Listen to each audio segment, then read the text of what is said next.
Hello friends and welcome back. I'm going to do a little plan with me using the new Santa's workshop. So I'm going to start by laying down the monthly kit, and I'll just kind of go over this kit really quickly with you. The way that my monthly setups are is basically for a 7x9 planner. I give you 2 top panels, I give you a sidebar, and then I give you a whole lot of stuff that you can either use or not use. It doesn't matter. I sometimes use every single little itty bitty bit of these kits in my monthlies, and sometimes I only use the top panels and the sidebar. It just depends on what I have going on that month. So this month I'm not going to lay down all the things because it is for December, so it's kind of a long ways away for me to be laying down anything other than stuff I absolutely know about, which is just my bills, like what days my bills are due.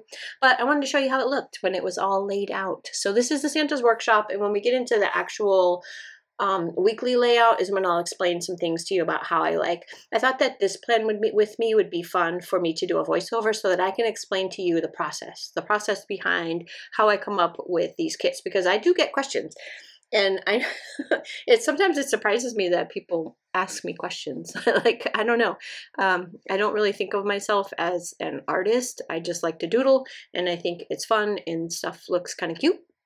So, but people actually ask me questions about, like, how do you come up with this? Like, what's the idea behind this? So I thought this one would be a perfect one to just kind of go over the process, how I came up with the artwork for this kit, like what my ideas were behind it, and that's pretty much it. So monthly wise, you got a ton of stuff. You got bill pays, you've got your options on whether you want a Sunday start or a Monday start. I give you a whole lot of stuff that you can use, all different size boxes that fit inside of each one of these. And like I said, this is for a 7x9 planner, but you can alter these. I mean, you can cut them on the sides if you needed to. You've got plenty of spaces here where you can cut it down and maybe use it in like a B6 or something like that, because a B6 has the same size boxes. It just doesn't have the same size for the top washi or the sidebar, so you would have to kind of alter those a little bit, but I think it's totally doable if you have a B6 and you want to try it out.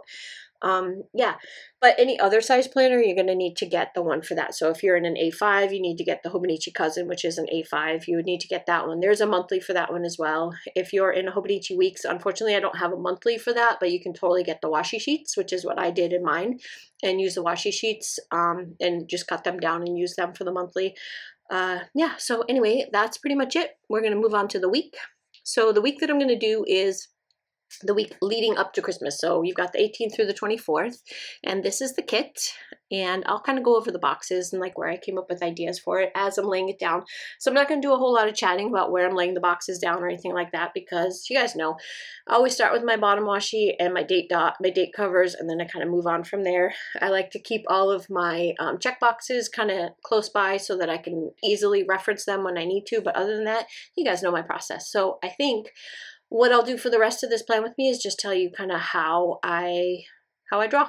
So for this particular kit, I grew up watching all of those holiday claymations. So Year Without a Santa Claus, Frosty the Snowman, Rudolph the Red-Nosed Reindeer, all of those were yearly staples in my house growing up as a child. I watched them with my mother. She would make peanut butter fudge. It was a big deal.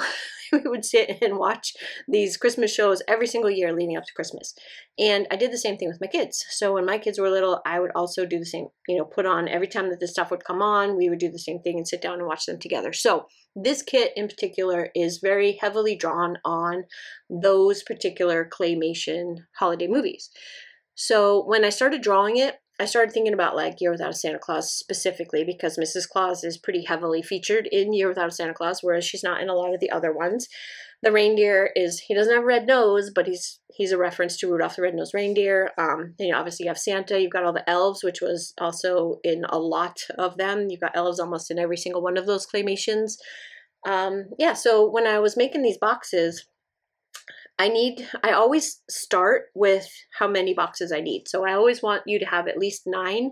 Some of them may be double boxes that you can split, but I always want you to have 9 of them so that you can put them in your sidebar and you can have 7 days worth of boxes. Nothing drives me crazy more than getting kits from other shops and you don't have enough boxes to cover all 7 days.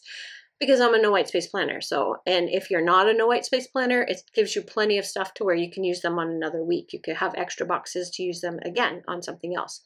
Anyway, then it's pencil and paper. So I have a couple little journals that I keep with me all the time, and I flip them open and I start first I start writing out what each box is going to be.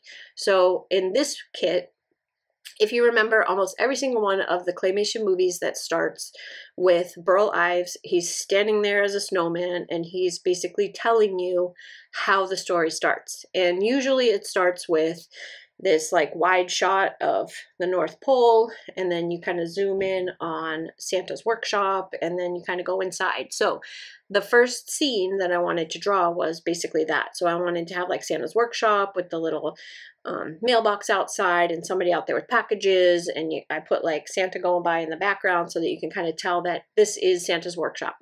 Then afterwards I was like, well, what's going on inside? Let's see what we're doing inside. So in Year Without a Santa Claus, Santa was sick and he was in bed. And I thought, oh, how cute would it be to do a bedroom scene? So that was the next one that I drew. I drew a bedroom scene, and I thought it would be really cute for the elves to be tucking themselves in for bed, all decorated for Christmas. They got the little reindeers peeking in the window because it's Christmas Eve, and they're getting ready to go to bed because, you know, they celebrate Christmas too. They get presents and they do all that stuff. At least in my world, they do. In my little leafy world, they get a big old huge Christmas celebration after their year's worth of hard work. So that was what that box was. So I made a bed, and they're in bed, and they got the Christmas tree, and they got presents, and they're just like getting ready to tuck themselves in for Christmas Eve. Then the other thing was like cookies. Where do the cookies come from? Like, there's always cookies and milk in every single one of these Christmas stories. There's cookies and milk. So then I started thinking, well, Mrs. Claus, maybe she's cooking. Maybe she makes all the cookies.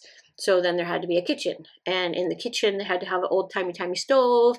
There needed to be like flour sacks, and she needed her little helpers in there. And there needed to be milk and a big table to work on. So that's where the kitchen came from. Then stockings. Where do stockings come from?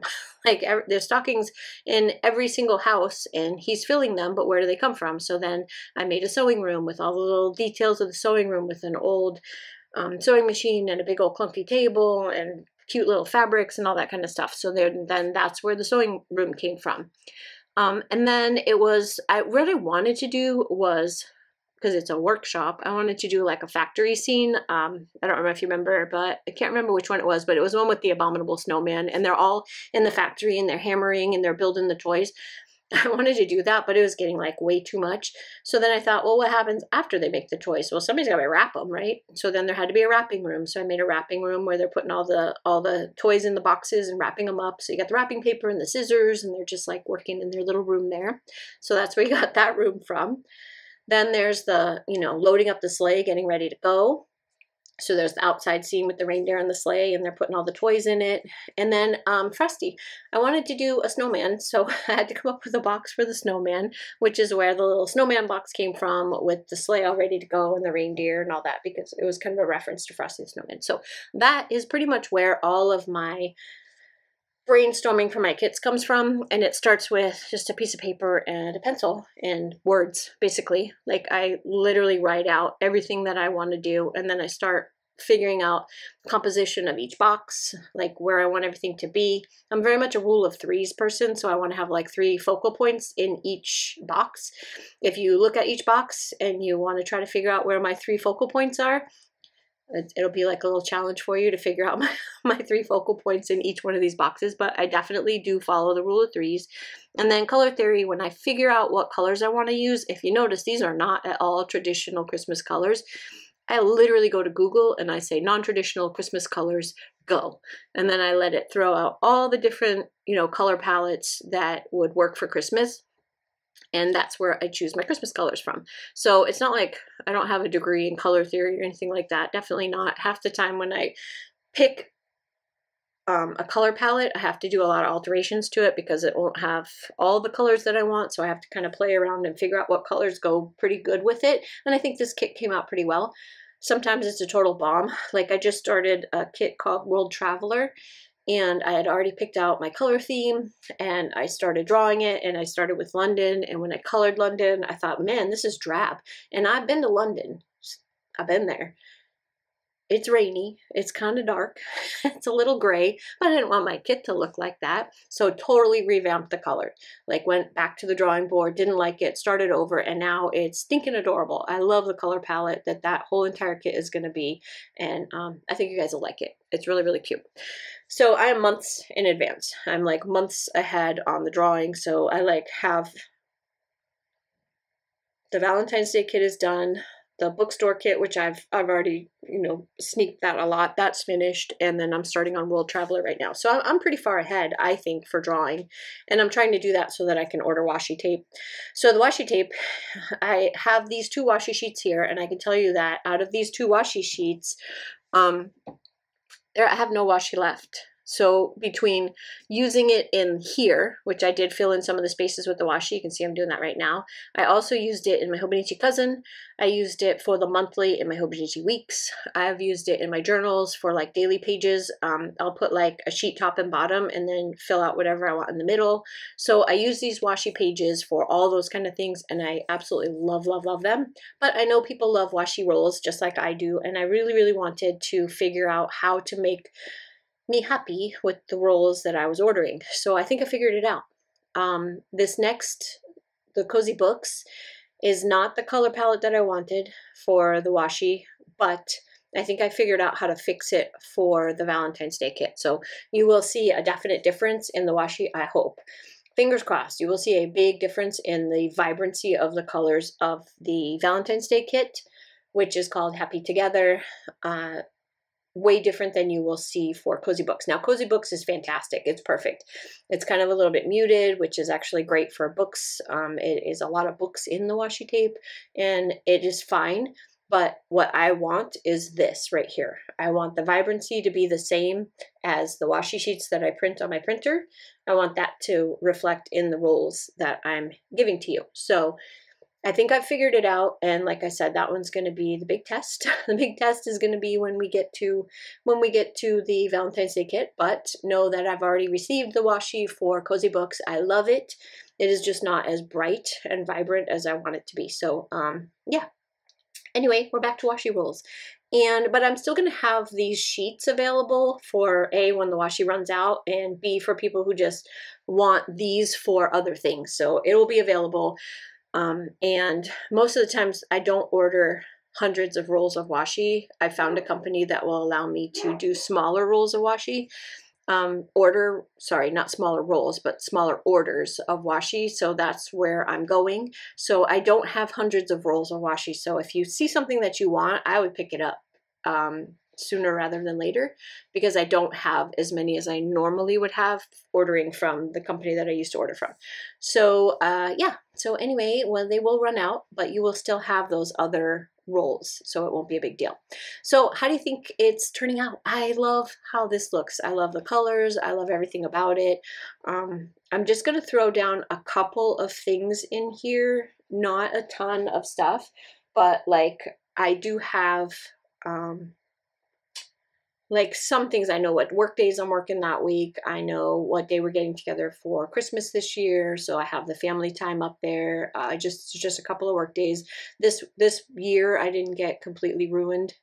I'm going to use some of the little icons that I gave to you in the kit, which are the winter ones or the Christmas ones. I'm going to do Coffee Wednesdays with my friend Amy, and then I've got errands on the 19th, which is basically the last real day I have off before the holiday stuff starts. And then I put Leafy with their little stocking for like decorating and that kind of stuff. So I wanted to use some of the icons that are in there, and then some of the ones that are not in there, which I pulled out from my stash, which my stepdad's birthday is on the 24th. And my phone calls, I got my phone call stuff in there. So you got phone call Leafy is gonna come out. I'm looking at the page right now to see what I did. I don't think I wish I did, but I don't think I did it with you on camera. But I have for Friday in the movie spot. Sorry, I can't talk right now. I'm cold, it's tired, and I'm 2 o'clock in the morning. So I'm like rambling on, and I don't even know what the heck I'm saying half the time. But How the Grinch Stole Christmas, when I did the little Grinch Leafy and I did the thing, I put it in there. So it looks really, really cute. And yeah, I've been using all of those. So I'm going to put all of those in the little Christmas movie Leafies. I'm going to put them down on all the whole month, what days I'm going to be watching that. But I like watching How the Grinch Stole Christmas right before Christmas. It's like one of my favorites, and it is the Jim Carrey one. Oh, actually, I watched both of them. I watched the animated one and the Jim Carrey one, but yeah, I like them. So then, and then Friday's Payday, so I put down Payday Leafy, and I'll put my little Payday thing in there. I feel like that's pretty much all I did. I'm not 100% sure. I'm looking at it. So I hope you guys got a little bit out of the process for how I come up with these kits and what I'm drawing, what I'm doing. World travel is going to be fantastic, except for I'm stuck right now on Spain. So like each one of the boxes is almost like a poster to go visit those places. So I just have finished Paris, I finished London, I'm working on Spain, but we've got Egypt, we've got Tokyo, we've got all those boxes to finish. So I'm working on that right now. The Happy Together is stinking adorable, and it is not, I know it said Valentine's Day kit. Oh, I did put it in there. Yay. So you can see how cute it is not at all necessarily Valentine's Day. It's Happy Together no matter who you're with. So whether it's your best friend or your boyfriend or your girlfriend, your husband, your wife, your kids, it doesn't matter who it's with. It is not specifically lovey-dovey Valentine's Day. It's just doing stuff with the people you care about and being happy. That's it.